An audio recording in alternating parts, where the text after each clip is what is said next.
Okay, let me start here. Here's where the track goes through into the tunnel, and it's going to go through and underneath these two tracks.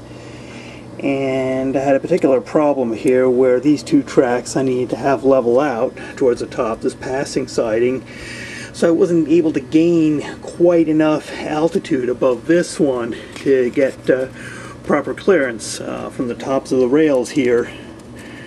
From the tops of the rails here to the bottom of the plywood. So this is what I did. This is a little short distance. Actually not as bad as I thought, going through the foam here. Let me go bring it down. Okay. Now here is the road bed. Oh boy. Right here of that track going into the mountain. And here is the plywood that is supporting those two passing sidings. And what I did was I had a router and laid this piece of riser on top and drew a line on it with a marker. Then I took a router and then basically routed a groove 3/8 inches deep. So there's now plenty of clearance between the top of the rail here and the plywood above it, so I don't get any trains caught that way. And of course, again, emphasis on trying to keep your trains from getting trapped inside these foam tubes or any other kind of confined space. You want to just try to keep it as open as you can, so you can get to the cars either, well, not just derailments. If they stall inside a tunnel, that's a problem too. So I can get through to these things without too much of a headache. So, and another thing you want to keep in mind when making tunnels and gaining altitude, of course, with respect to with keeping it accessible, I've got this track going through here, and it's going underneath here. Now, if I show you the video here, it kind of looks like all this foam goes all the way up to the wall, and this is where you can trick people into thinking that, wow, this is all solid mountain and it's going up to the wall. Well, actually it isn't. Need to get my perch up so I can stand up above it. So anyway, let's go, and well, you know, it only looked like the foam went all the way to the wall. I actually created a gap in back to give me plenty of room to take care of any problems here. There we go. We go into the mountain here. We don't have to worry about looking prototypically right. This is just an opening here where the cars can go through.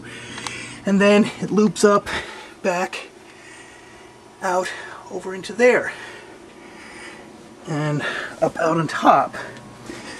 Now, if you're going to be doing something as complicated as this, having the rails and tracks loop in above each other and wind up a mountainside, I mean, planning is, I tell you, probably the first thing you got to do is plan and think things through. Think the route through. Think the obstacles that you're going to go through. For example, one place where I probably didn't think as well as I should have is right here.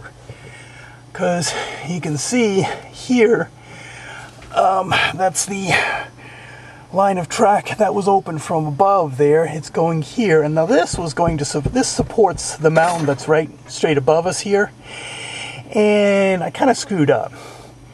So I thought I would need to have as much plywood as possible to support the mountain, and when I found out when I put it on I didn't really need it, and kind of caused myself a bit of an accessibility problem here.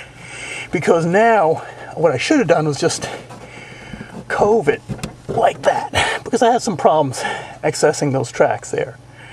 Now I think I can fix it.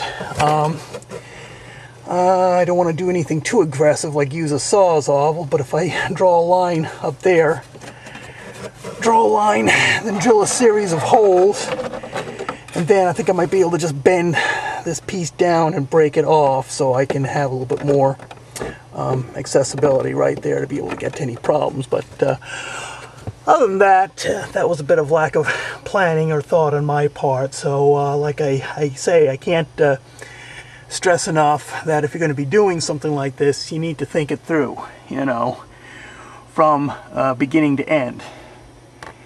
And it's actually a lot of fun trying to plan something like this. I mean, you can imagine what real right-of-way engineers go through when they try to build something like this in the real world. So anyway,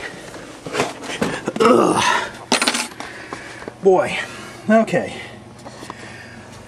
so that's kind of all I wanted to say about tunnels right now. I hope you can glean some good tidbits from my ramblings here. And if you have any more questions or like clarification, I can answer them via email or actually shoot another segment of video if things were unclear in what I was trying to explain. So anyway, that's kind of it for this tutorial for today.